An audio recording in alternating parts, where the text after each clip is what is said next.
Assalamualaikum warahmatullahi wabarakatuh. Banyak yang mengetahui bahwa Islam masuk ke Nusantara pada abad ke-7 dan 13 Masehi melalui pedagang Gujarat dari India yang dipelopori oleh Snook Horrocks. Namun ada fakta-fakta lain tentang masuknya Islam ke Nusantara. Para ulama, sejarawan, dan cendekiawan Islam menggaris sejarah lebih detail dari artefak buku-buku kuno Tionghoa maupun catatan sejarah yang dimuseumkan di Oxford, Inggris, dan Leiden, Belanda. Apa saja fakta-fakta tersebut? Mau tahu ulasannya? Simak penjelasannya di sini hingga selesai, biar nggak salah paham. Sebelum melanjutkan videonya, tekan subscribe dan loncengnya untuk mendukung channel ini.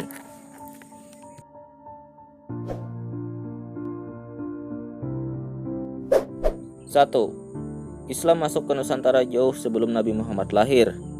Teori ini dikemukakan oleh Ustadz Abdul Somad. Kenapa beliau mengatakan demikian? Karena beliau menemukan fakta tentang ditemukannya kamper di daerah Arab yang digunakan sebagai pengawet mayat agar tidak dimakan rayap. Kamper adalah kapur barus yang hanya tumbuh di Pulau Sumatera. Nah, pada masa itulah Islam mulai masuk ke Nusantara melalui hubungan dagang dengan bangsa Arab. Begitu tutur Ustadz Abdul Somad. 2.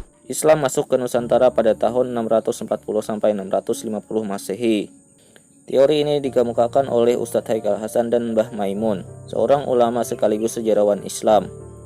Beliau mengatakan bahwa Islam sudah masuk ke Nusantara pada masa kekhalifahan Utsman bin Affan dan gubernurnya yang bernama Muawiyah bin Abi Sufyan. Tepatnya di Pulau Jawa, lebih tepatnya lagi di Kalingga. Di sana ada seorang perempuan bernama Ratu Sima dan anaknya Jai Sima. Mereka berdua masuk Islam berkat dakwah Khalifah Utsman bin Affan dan Muawiyah bin Abi Sufyan. Terbukti dengan adanya surat menyurat yang meminta kedatangan para guru dari tanah Arab. 3. Islam masuk ke Nusantara pada tahun 711 sampai 718 Masehi. Teori ini masih dikemukakan oleh Ustadz Haikal Hasan, hanya saja bergeser sedikit dari tahun sebelumnya.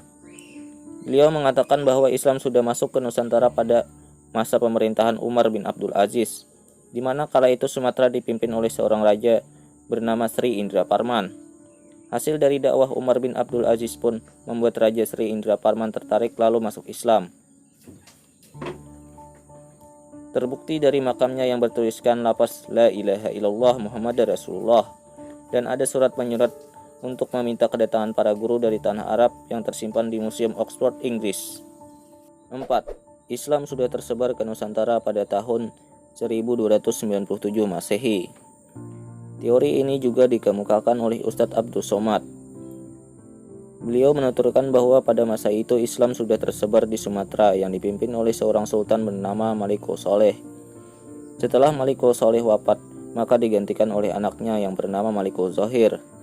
Nah, pada masa itulah datang seorang eksplorer dari Maroko yang bernama Ibnu Battuta, yang menulis buku berjudul Rihlah Ibnu Battuta. Ia bercerita bagaimana sampai di sebuah negeri bernama Sumatera. Di sana beliau melihat ulamanya berjubah, mengenakan sorban dan dimuliakan oleh sultan.